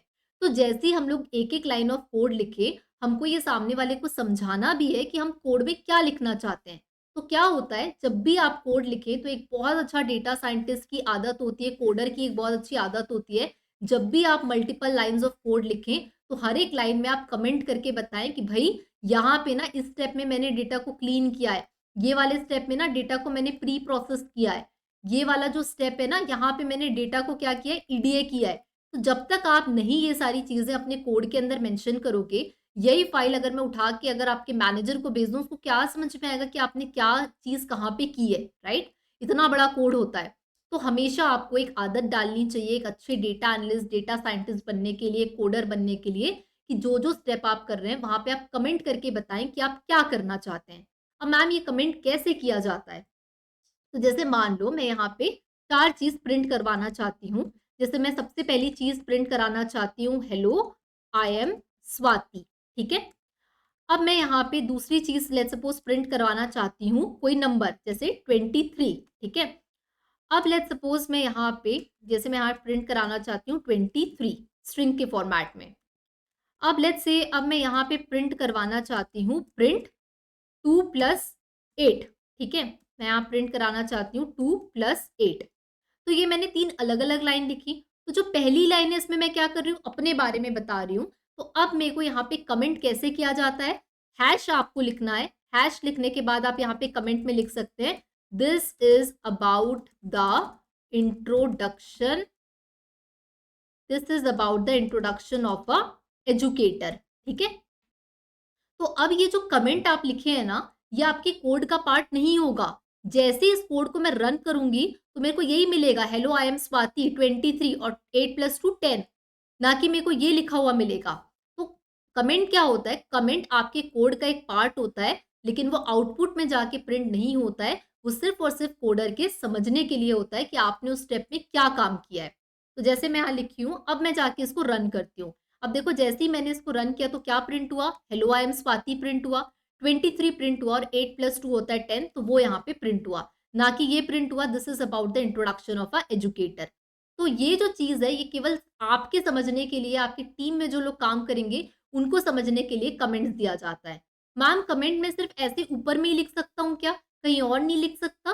तो आप ऐसे भी लिख सकते हैं, जैसे मान लो मेरे को ये वाली लाइन है 23 यहाँ पे कमेंट करना है, तो मैं यहाँ पे भी जाके हैश लगाऊँगी और यहाँ पे भी मैं कमेंट करके लिख सकती हूँ कि दिस इज़ द नंबर करके। अब मैं फिर से जाके इस कोड को रन करके देखती हूँ, तो भी आप देखेंगे कि दिस इज़ द नंबर यहाँ पे प्रिंट नहीं हुआ। तो आप कमेंट कहीं पे भी अगर आपको कोड में जाके कमेंट करना है, तो आप इस तरीके से कोड में कमेंट करके बता सकते हैं कि आपने कौन-सी चीज़ कहाँ पे की है। और ये चीज़ मैं आपको आज पहले दिन से इसलिए बोल रही हूँ, अगर शुरुआत से ऐसी आदत डालोगे, तो आगे चल के लिए आपके लिए बहुत अच्छा रहेगा कि आप हर एक बात को कमेंट करके लिख रहे हो। और जब आप लोगों के इंटरव्यू राउंड्स भी होते हैं ना, तो वहाँ पे भी जो जिसकी आदत होती है पहले से कमेंट करके हर चीज़ को बताना, ये हमेशा एक प्लस पॉइंट मिलता है आपको। तो हमेशा आदत डालो, कभी भी कोई कोड लिखो। आज तो हम 2-2 3-3 लाइन का छोटा-छोटा कोड लिख रहे हैं। जैसे-जैसे क्लास आगे बढ़ेगी हम बड़े-बड़े कोड्स लिखेंगे। तो वहाँ पे ये हमारी हैबिट में होना चाहिए कि हम लोग जो भी काम कर रहे हैं, कमेंट कर के लिखते जाएँ, ताकि आप भी कभी आगे चल के अपना कोड, अपनी खुद की फाइल खोलो तो आपको पता हो, अच्छा मैंने तो कमेंट में लिखा था, यहाँ पे मैं ये किया हूँ, यहाँ पे मैं ये किया हूँ। तो नोट्स की तरह आप अपने कमेंट को ज़रूर यूज़ करिएगा। तो ये थी आज की हमारी पहली क्लास, जहाँ पे हम लोगों ने काफ़ी सारी चीज़ों को देखा, प्रोग्रामिंग क्या होता है, पाइथन क्या होता है, interpreter, compiler, debugger, anaconda navigator क्या होता है, आईडीज़ क्या होते हैं, कैसे इंस्टॉल करना और कैसे अपना पहला प्रोग्राम लिखना है। लेकिन अब इम्पोर्टेंट है, कुछ चीज़ें प्रैक्टिस करनी भी ज़रूरी है। तो प्रैक्टिस क्वेश्चन 1 है आपका कि कौन-सा यहाँ पे which of the following is responsible for translating high level programming code into a machine code? किस चीज़ का यहाँ पे यूज़ होता है? हाई लेवल प्रोग्रामिंग कोड को मशीन कोड में बदलने के लिए। तो इसका जवाब आप लोग मुझे बताइएगा कि इसका क्या प्रैक्टिस क्वेश्चन का आंसर आप निकालते हैं। तो अगर आप एक कंपाइलर जो होता है, राइट? इसकी मदद से हम लोग यहाँ पे इंटरप्रेटर जो होता है उसमें हम लोग बेसिकली कंपाइलर ही होता है। कंपाइलर एक ऐसा ट्रांसलेटर होता है जिसमें हम लोग हाई लेवल प्रोग्रामिंग लैंग्वेज को मशीन लेवल प्रोग्राम्स में कन्वर्ट कर सकते हैं एक साथ। अगर इसी क्वेश्चन में लिखा होता लाइन बाय लाइन तो आंसर क्या होता? इंटरप्रेटर। क्योंकि इंटरप्रेटर कैसे परफॉर्म करता है, कोड को एग्जीक्यूट करता है लाइन बाय लाइन। लेकिन यहाँ पे बल्क में अगर पूछ रहा है तो वो आंसर आएगा कंपाइलर। नेक्स्ट क्वेश्चन है हमारा, what is anaconda navigator primarily used for? Anaconda navigator किसके लिए यूज किया जाता है? 4 ऑप्शंस दिए। Version control of Python package के लिए, मैनेज और डिप्लॉय करने के लिए मशीन लर्निंग के मॉडल्स को, या फिर क्रिएट और मैनेज करने के लिए पाइथन के इन्वायरमेंट और पैकेज को, या विजुअलाइजेशन के लिए इंटरैक्टिव डैशबोर्ड्स बनाने के लिए। तो अभी हमने देखा कि जो पाइथन का यूज़ होता है एनाकोंडा नेविगेटर में, वो एक हमको एनवायरनमेंट बना के देता है, पैकेजेस देता है और उसको क्रिएट और मैनेज करने का काम करता है एनाकोंडा नेविगेटर। इसके लिए यहाँ पे करेक्ट ऑप्शन है ऑप्शन नंबर सी। तो ये बेसिक से आज के क्वेश्चंस हैं, लेकिन आगे आने वाली क्लासेस में ज़्यादा एडवांस क्वेश्चंस होंगे जैसे-जैसे हम लोग आगे बढ़ेंगे। अब एक क्वेश्चन है आप लोगों के लिए, इसका सही आंसर क्या होगा मुझे कमेंट करके ज़रूर बताइएगा। What is the primary advantage of using Jupyter Notebook for data analysis? Option A, its ability to compile code into executable binaries, या फिर support real-time collaboration and interactive coding, या फिर integration with version control system like Git, या फिर its extensive collection of pre-built machine learning models। क्या इसका correct option होगा मुझे कमेंट करके ज़रूर बताइएगा। कभी-कभी ऐसे बेसिक से क्वेश्चंस भी अगर कभी इंटरव्यू राउंड्स में ऐसे लाइक एमसीक्यू अगर कोई कंपनी कराती है उसमें आ गया तो भी हमको पता होना चाहिए कि क्या इसका सही आंसर होगा। बहुत बेसिक सा क्वेश्चन है, मुझे कमेंट करके ज़रूर बताइएगा कि इसका क्या सही जवाब होगा। ये रहा आप लोगों के लिए होमवर्क। अब जैसा कि मैंने आपको कहा था डेटा क्यूरियस माइंड्स पे मैं हमेशा आप लोगों को जो पढ़ रहे हैं उसको रियल टाइम चीज़ों के साथ कनेक्ट करके बताऊंगी। तो आज के डेटा क्यूरियस माइंड में है स्पॉटिफाई का केस स्टडी, इसको हम लोग देखते हैं आज के डेटा क्यूरियस माइंड पे। तो स्पॉटिफाई, ये तो हम सबने ऐड देखा ही है। स्पॉटिफाई ने क्या किया था, स्पॉटिफाई बेसिकली एक वो कंपनी है जहाँ जो basically music albums, playlist, songs, ये सब कुछ हम लोग एक ऐप के थ्रू जाते हैं और स्पॉटिफाई में ये सारी चीजें सुनते हैं। तो हुआ दरअसल यूँ कि स्पॉटिफाई ने एक अपना नया कैंपेन, एक नया बेसिकली स्पेसिफिकेशन या फीचर अपने अंदर लेके आया था जिसका नाम था ओनली यू नाम से। तो ओनली यू का क्या मतलब होता है? तो ओनली यू का मतलब ये होता है कि जो स्पॉटिफाई है उसमें 356 मिलियन लिसनर्स हैं, राइट? अब ओनली यू का मतलब ये था कि ये जो 356 मिलियन यूजर्स हैं, हर किसी का टेस्ट म्यूजिक का अलग हो सकता है। अब 356 मिलियंस में हो सकता है कुछ लोग इंडियन यूजर्स हों, राइट? कुछ लोग यूएसए के हों, कुछ लोग बेसिकली हो सकता है किसी और अदर कंट्री के हों, लेट्स सपोज मान लो लंदन के हो। तो हर किसी का म्यूजिक का टेस्ट अलग होगा। हम इंडियंस ज़्यादा बॉलीवुड सुनते हैं, यूएस वाले ज़्यादा हॉलीवुड सुन सकते हैं। तो अब ये जो 356 मिलियंस है, मैं अगर बॉलीवुड की भी बात करूँ तो बॉलीवुड में भी बहुत अलग-अलग जॉनर्स होते हैं गाने के। किसी को भक्ति सॉन्ग पसंद है, किसी को रोमांटिक सॉन्ग पसंद है, किसी को हिप हॉप पसंद है, किसी को कुछ क्लासिकल पसंद है। तो अलग-अलग वैराइटीज़ है। अब ये जो 356 मिलियन है लोग हैं, उनको उनकी पसंद के अकॉर्डिंग गाना कैसे बताया जाए, कैसे सुनाया जाए, तो क्या किया था यहाँ पे स्पॉटिफ़ाई ने ओनली यू नाम से एक कैंपेन जो है इन्होंने रन किया था, जिसमें 70 मिलियन सॉन्ग्स और 2.6 मिलियन पॉडकास्ट थे। तो इसके जो मास्टरमाइंड थे इस पूरे कैंपेन के पीछे एलेक्स बॉर्डमैन, जो कि ग्लोबल एग्जीक्यूटिव हैं स्पॉटिफाई के, डायरेक्टर, क्रिएटिव डायरेक्टर। तो उनका ये बोलना था कि हमको अब अगर स्पॉटिफाई को एक बहुत बड़ी कंपनी बनाना है तो उसके लिए एक ही चीज़ है, डेटा, कि कैसे हम लोग इन 356 मिलियन यूजर्स को उनकी पसंद के अकॉर्डिंग चीज़ें दिखाए, तभी वो लोग बार बार आपके ऐप में आके सुनना पसंद करेंगे। अब मुझे लेट्स सपोज पसंद है भक्ति सॉन्ग, अगर और बार-बार मेरे को कोई रिमिक्स गाने सुना रहा है, तो मैं उस ऐप में बार-बार क्यों जाऊँगी, राइट? तो यहाँ पे एलेक्स बॉर्डमैन ने इट्स ओनली यू को प्रमोट किया था और ये सारी चीज़ें जो है ना, उनका कहना था कि स्पॉटिफ़ाई का मतलब ये नहीं है कि हम मासेस को बेसिकली एड्रेस करें। हमको एक-एक इंडिविजुअल को एड्रेस करना है, उसको अच्छा लगना चाहिए तब जाके वो ऐप में आएगा, वरना नहीं आने वाला। तो इस चीज़ को तभी इंडिविजुअल की चॉइस के अकॉर्डिंग तभी उसको दिखाया जा सकता है, जब हमको इंडिविजुअल की पसंद-नापसंद के बारे में पता हो। हमको उसके डेटा के बारे में पता हो, क्योंकि जब तक हमको पता ही नहीं, हमको उसका आइडिया ही नहीं है, हम कैसे उसको उसकी पसंद के हिसाब से चीज़ें रिकमेंड कर सकते हैं। तो 356 मिलियन यूज़र्स, यानी कि अगर मैं इसको कन्वर्ट करूँ तो इसका मतलब होता है करोड़्स में 35.6 करोड़ जो यूज़र्स हैं वो स्पॉटिफ़ाई को यूज़ करते हैं। अब एक यूज़र से लेट्स सपोज़ मान लो अगर 10 डेटा भी मिलता है, तो यूज़र का नाम, उसका फ़ोन नंबर क्या है, मेल आईडी क्या है, जेंडर क्या है उसका, राइट? जॉनर, उसको कौन से जॉनर की ज़्यादा वो गाने सुनता है, राइट? सिंगर उसको कौन से पसंद है, ओल्ड गाने ज़्यादा पसंद आते हैं, नए गाने उसको पसंद आते हैं। किस टाइम पे वो गाना सुनना ज़्यादा पसंद करता है। बहुत लोग सुबह-सुबह कार निकालते हैं, ड्राइव करते हुए गाना सुनना पसंद करते हैं। कुछ लोग रात के समय गाना सुनना पसंद करते हैं। कौन-सी ज्योग्राफी से वो आता है, वो इंडियन कस्टमर है या यूएसए बेस्ड या कोई और अदर कंट्री का कस्टमर है। कौन-सी इंडस्ट्री जो है बेसिकली उसके अकॉर्डिंग क्या बिलॉन्ग करते हैं, वो सारी चीज़ें ज्योग्राफी जो है वो इसके ऊपर डिपेंड करती है कि उसको हॉलीवुड इंडस्ट्री के गाने पसंद हैं, बॉलीवुड के पसंद है या कौन-सी इंडस्ट्री के पसंद है। तो अगर मान लीजिए मैं एक यूज़र से 10 डेटा भी लेती हूँ ना, तो ऐसा अगर मैं एक यूज़र से 10 डेटा ले रही हूँ, तो 35.6 करोड़ यूज़र से मैं कितना डेटा ले रही हूँ? 35.6 करोड़ इंटू 10 रिकॉर्ड्स, इसका मतलब टोटल 356 करोड़ डेटा। मैं ये सिर्फ़ आपको एग्ज़ाम्पल के लिए बता रही हूँ। 356 करोड़ डेटा, आप समझ पा रहे हैं कितना बड़ा नंबर है, राइट? अभी तो हम सिर्फ 10 डेटा की बात कर रही है, तो और ज़्यादा होता है, राइट? मैं सिर्फ एक एग्ज़ाम्पल दे रही हूँ आपको। तो 356 करोड़ डेटा को मैनेज करना और उससे एक-एक इंसान को उसके पसंद की चीज़ें बताना, ये चीज़ तभी पॉसिबल है जब हम लोग डेटा साइंस, मशीन लर्निंग का यूज़ करते हैं। तो स्पॉटिफ़ाई ने इस चीज़ को आसान बनाया किससे? टेक से, टेक्नोलॉजी से। मशीन लर्निंग के एल्गोरिदम्स स्पॉटिफ़ाई ने यूज़ किए पर्सनलाइज्ड रिकमेंडेशन मॉडल्स को बनाने के लिए, ताकि जो यूज़र है उसका लिसनिंग बिहेवियर को मशीन समझ पाए, एल्गोरिदम समझ पाए और उसके अकॉर्डिंग उसको चीज़ें रिकमेंड हो। डेटा विजुअलाइज़ेशन, हमको लगता बहुत आसान है यार कि स्पॉटिफ़ाई लगाया, अपने पसंद के गाने आ रहे हैं, अपनी प्लेलिस्ट बन जा रही है। लेकिन उसके पीछे आप लोग देखिए कितना बड़ा डेटा का गेम है, राइट? डेटा विजुअलाइजेशन, ये जो ओनली यू फीचर आया था, इसमें आपको इंटरैक्टिव फॉर्मेट में डेटा दिखता भी था। आपके पास ना आपका पूरा का पूरा एक रिपोर्ट बन के आ जाती थी। जैसे दिन में मैं 4 घंटे गाना सुन रही हूँ, तो 4 घंटे में से मैंने 2 घंटे कौन से टाइप के जॉनर के गाने सुने, 1 घंटा कौन-सा जॉनर सुना, कौन से सिंगर को मैं सबसे ज़्यादा सुनती हूँ। तो आपको एक अपना विजुअलाइज़ेशन, पूरी infographics, bar graph, pie charts, ये सब कुछ आपको शो होने लगता है आपके विजुअलाइज़ेशन में। तो अब आप यहाँ पे सिर्फ गाना सुन नहीं रहे हैं, आप देख भी सकते हैं कि मैंने कौन-सा सिंगर है जो मैंने मल्टीपल गाने जिसके सुन डाले हैं, जैसे अरिजीत सिंह, राइट? मल्टीपल गाने सुन लिए मैंने उसके। तो अब लोगों को ये भी चीज़ पता चल रही है थ्रू द इन्फोग्राफिक्स विजुअलाइजेशन के थ्रू जो स्पॉटिफाई करता है।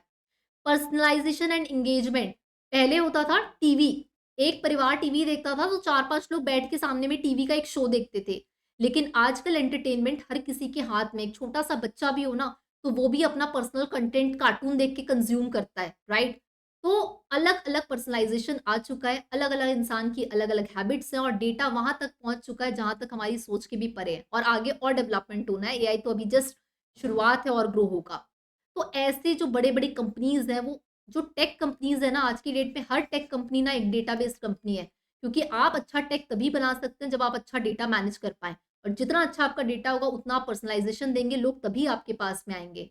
अगर स्पॉटिफ़ाई की जगह लेट्स सपोज़ कोई और चीज़ आ जाती, लेट्स सपोज़ मॉटिफ़ाई, एग्ज़ाम्पल, ठीक है? स्पॉटिफ़ाई पूरा डेटा एनालिसिस करके दे रहा है, मॉटिफ़ाई बस आपको कुछ डेटा, आपको अपनी पसंद के गाने ही नहीं सुना रहा है। आप जा रहे हो उसके ऐप पे, आप भक्ति सॉन्ग सर्च कर रहे हो, वो आपको रिमिक्स सुना रहा है, राइट? लेट्स सपोज़ आपको वो सुना रहा है, रैप सुना रहा है, तो आप जाओगे? नहीं जाओगे। तो जो आपका ख़्याल रखेगा, आप उसी के पास जाओगे। तो स्पॉटिफ़ाई जो डेटाबेस कंपनीज़ है, वो कस्टमर के डेटा से निचोड़ के डेटा पूरा निकाल के विजुअलाइज़ेशन इनसाइट्स आपका ध्यान रख रही है, आप तभी उसके पास जाओगे। और तब भी लोग वहाँ पे भी, हम लोग स्पॉटिफ़ाई यूज़ करते हैं, हम सब्सक्रिप्शन नहीं लेते, राइट? तो ऐसे कंपनीज़ का बिज़नेस बिल्ड होता है डेटाबेस चीज़ों से। बहुत स्ट्रॉन्ग पॉइंट है डेटा। तो आई एम होपिंग दैट कि आज का ये जो डेटा क्यूरियस माइंड था, ये आपको इंटरेस्टिंग लगा होगा। अब स्पॉटिफ़ाई कितनी बड़ी कंपनी है, तो बहुत सारे Europe, Africa, America, Asia, Oceania और बेसिकली इंडिया मार्केट में भी अवेलेबल है। 184 मार्केट्स को कवर करती है ये कंट्री। ज़्यादातर इनका जो रेवेन्यू है वो यूएसए और यूरोप से आता है, 53%, 67%, क्योंकि हम इंडियन ज़्यादा गाने सुनने के लिए नहीं पैसे देते हैं, हम यूट्यूब में भी सुन लेते हैं। वहाँ पे भी आपको रिकमेंडेशंस मिलने लगते हैं जैसे जा गाने आप सुनते हैं।